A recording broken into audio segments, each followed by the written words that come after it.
Ibaratnya dalam tubuh manusia itu air Pak ya, karena 70% dalam tubuh manusia itu elemennya adalah air kan. Air, darah Berarti, lah. berarti sepenting itu pajak itu ya. Betul.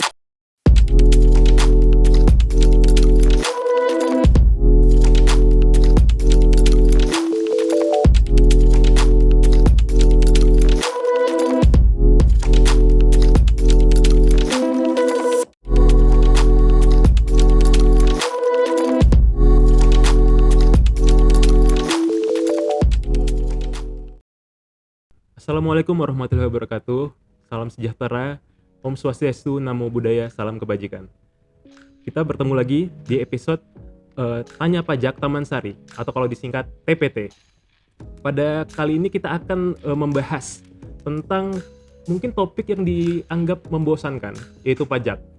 Nah, tapi apakah kawan pajak tahu manfaat dari pajak itu tersebut? Nah, kali ini saya tidak sendiri. Saya ditemani oleh tamu yang sangat spesial karena ini adalah pimpinan tertinggi ya di kantor pelayanan pajak Pratama Taman Sari, yaitu adalah Bapak Ali Rahmat Saleh sebagai kepala kantor kita. Apa kabar Pak Ali? Baik, Bang Dian. Semoga sehat Pak ya hari ini ya. Sehat, Sehat. alhamdulillah. Nah, sebelum kita berbicara tentang pajak itu sendiri Pak, tentu kan ada kaitannya Pak, pajak dengan yang namanya penerimaan negara gitu. Betul. Nah, apakah pajak itu cuma satu-satunya Pak penerimaan negara? Kalau kita lihat struktur APBN kita tuh ada pengeluaran dan penerimaan.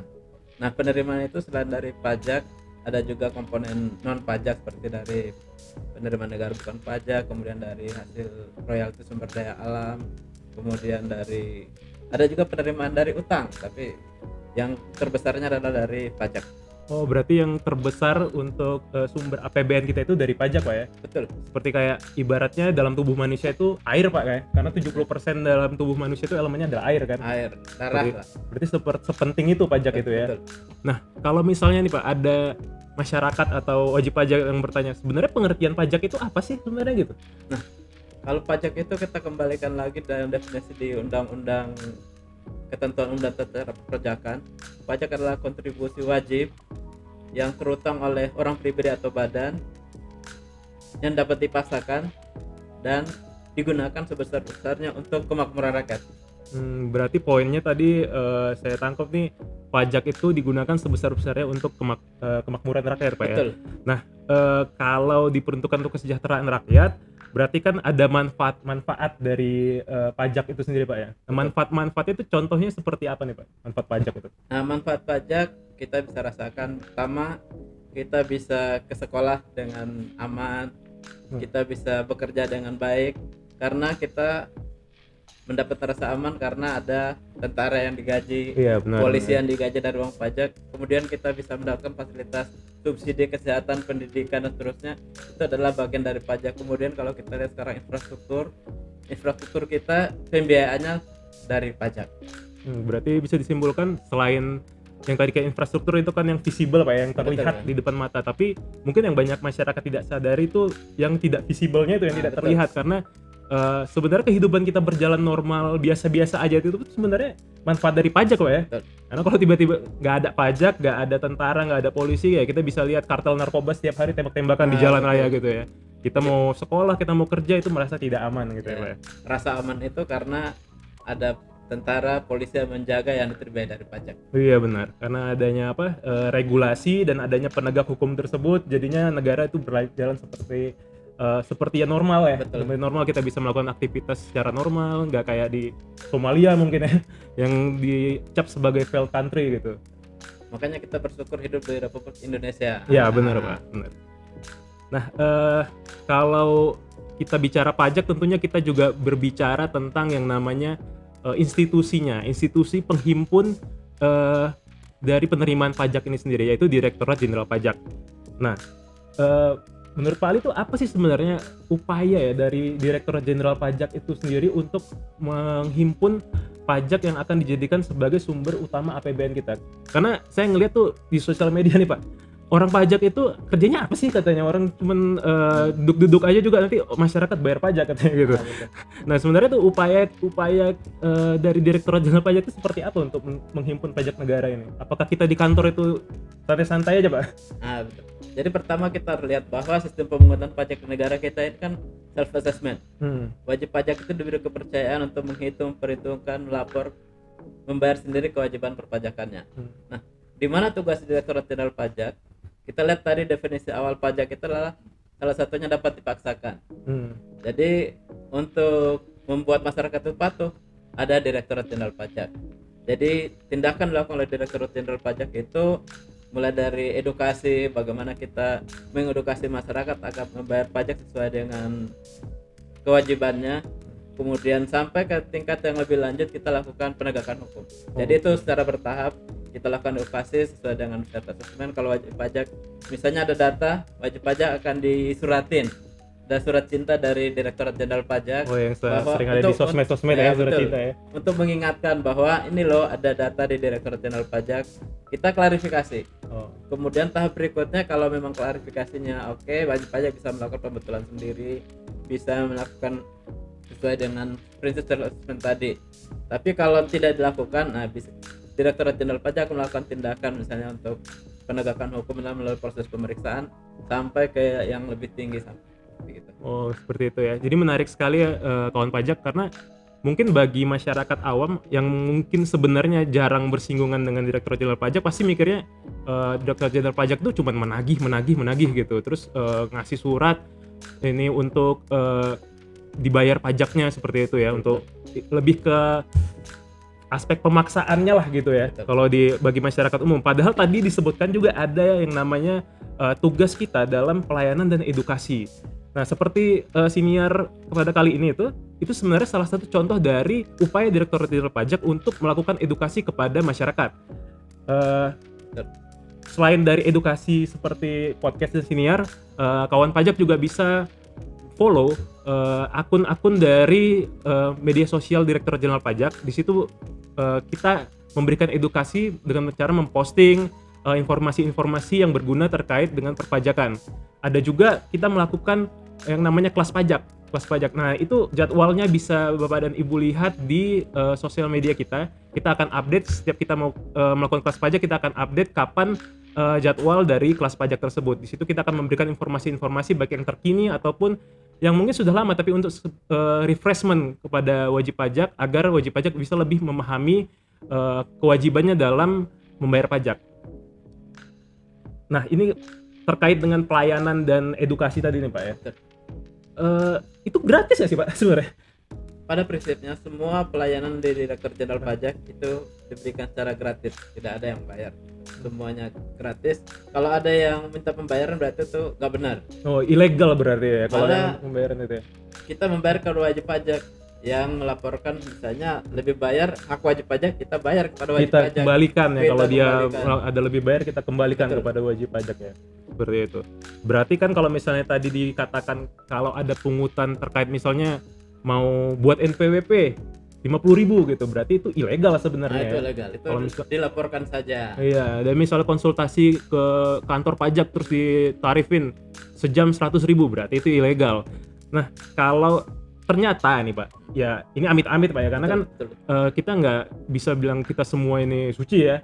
Tapi ada nggak sih Pak kalau kanal atau saluran kalau misalnya ada wajib pajak atau masyarakat yang mengalami atau melihat adanya praktik-praktik ilegal seperti ini Pak? Misalnya dia buat NPWP 50.000 gitu ditarifin, ada nggak saluran untuk pengaduannya gitu Pak? Salurannya banyak sekali. Jadi ada beberapa saluran, misalnya kalau ada yang tidak sesuai, pertama laporkan melalui krim pajak. Ada call center 1.500-200. Oke, Kemudian 1.500-200 ya. 1.500-200. Bisa juga melalui fax. Ada di 021-525-1245. Kemudian ada handphone, kemudian ada juga saluran melalui email, ada pengaduan @pajak.go.id. Ada di situ. Kemudian ada situs pajak, ada juga di situs pajak kita bisa melakukan situ. Kemudian ada whistleblowing system yang bisa diakses di situs Kementerian Keuangan, ada di wise.go.id. .kemenko.go.id. Jadi bisa banyak salurannya bisa digunakan. Oke, sebenarnya banyak saluran yang bisa dimanfaatkan oleh masyarakat untuk melakukan pengaduan-pengaduan apabila ada praktik-praktik ilegal ya, seperti itu ya.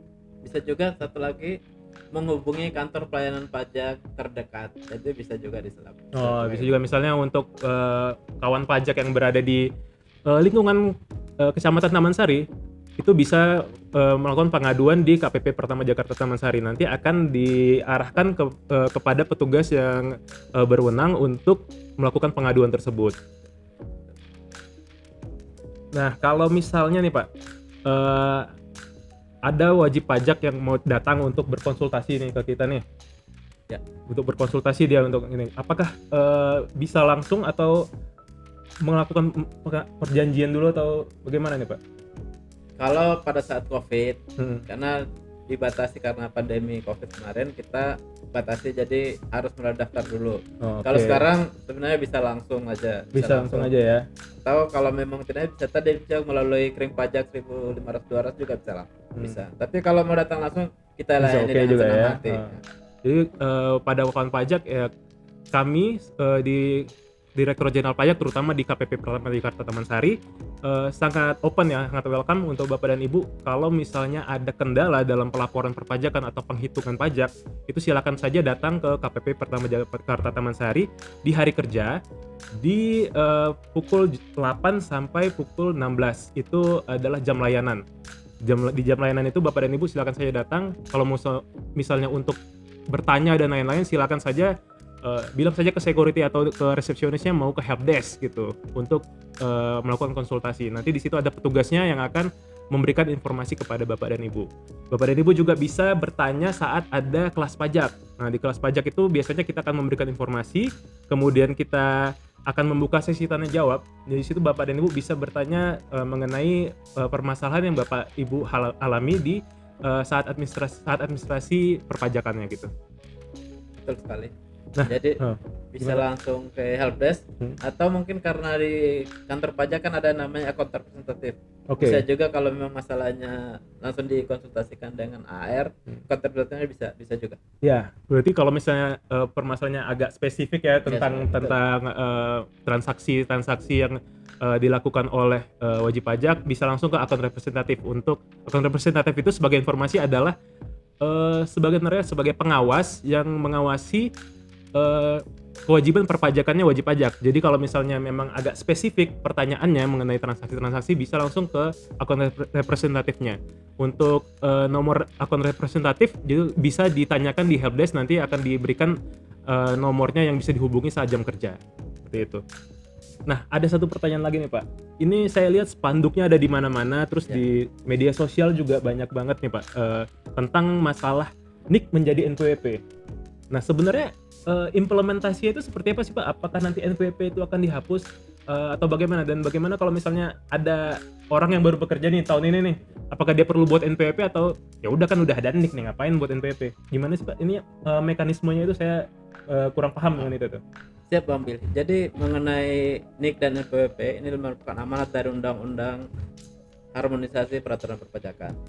Jadi ini menuju, kalau kita lihat dalam skala besar, menuju satu data Indonesia. Kemudian dalam satu itu kita ingin membawa satu data yang terpusat, kemudian valid, sehingga dalam Undang-Undang Harmonisasi Peraturan Perpajakan diusulkan pemadanan satu NIK sama dengan NPWP. Nah, itu dimulai dari 1 Januari 2024 diharapkan semua itu udah berlaku. Jadi sekarang kalau misalnya sudah punya NIK ya, sudah punya KTP, kalau untuk melaksanakan kewajiban perpajakan dia tetap harus melapor ke kantor pajak, walaupun nanti nomornya sama, NIK dan NPWP itu sama, tapi dia tetap harus melapor karena itu untuk kepentingan administrasi perpajakan. Jadi kita berharapkan nanti dengan adanya NIK dan NPWP yang udah padan, ini database kita semakin bagus dan valid, kita berharap nantinya tax ratio Indonesia itu akan lebih baik lagi dari saat ini. Oke, berarti sebenarnya kita tuh mau menuju ke yang namanya single identity number gitu. Betul ya Pak ya. sekali. Nanti jadi kita nggak perlu banyak-banyak lagi nih, ada nomor NPWP, ada NIK, ada nomor apa gitu ya. Pokoknya kita mau menuju, ya udah kita yang penting menghafal satu nomor aja nih, satu nomornya di dompet kita juga cuma satu kartu aja nih gitu nanti ya gitu. Malah sekarang itu ada namanya identitas kependudukan digital. Oke. Jadi kita bisa punya KTP yang disimpan di handphone kita. Oh. Jadi itu bisa kita gunakan juga seperti nanti NPWP, jadi kemana-mana kita bisa menggunakan satu identitas saja untuk semua kepentingan. Berarti nanti kayak kita tuh nggak perlu lagi bawa kartu-kartu, ya tinggal dibuka aja ya di Bawa handphone aja. kita ya, udah ada semua itu Betul. nanti gitu. Nah, sebelum kita akhiri nih Pak, sebenarnya apa harapan Bapak setelah kita lakukan siniar ini Pak? Maksudnya kepada masyarakat tuh apa harapan Bapak kepada masyarakat gitu? Ya, harapan kita bahwa kita menginginkan sesuai dengan amanat para pendiri bangsa kita ingin menjadi bangsa yang mandiri, kemudian mensejahterakan seluruh rakyat Indonesia. Dan untuk itu bisa kita capai kalau pembiayaannya itu mendapatkan dana itu dari mana? Dari pajak. Jadi kita berharap bahwa nantinya pajak akan semakin bagus, penerimaannya tax ratio semakin tinggi, dan itu kita harapkan kesadaran wajib pajak untuk memenuhi kewajibannya dengan benar, sehingga rakyat kita akan lebih makmur, kita akan menjadi bangsa yang mandiri sejajar dengan bangsa-bangsa lainnya di dunia, dan dengan pajak yang kuat Indonesia akan menjadi lebih maju. Amin. Baik, luar biasa sekali perbincangan kita hari ini Pak. Saya senang sekali kita dapat memberikan informasi kepada kawan pajak bagaimana pentingnya pajak itu dan bagaimana cara melakukan kewajiban mereka sebagai wajib pajak gitu ya. Besar harapan kami kepada wajib pajak untuk wajib pajak dapat memahami dan mengerti manfaat dari pajak itu sendiri, karena ya itu tadi ya, normalnya kehidupan kita ini sendiri pun sebenarnya manfaat dari pajak gitu, karena wajib pajak lah yang memberikan kontribusi kepada pembiayaan negara ini.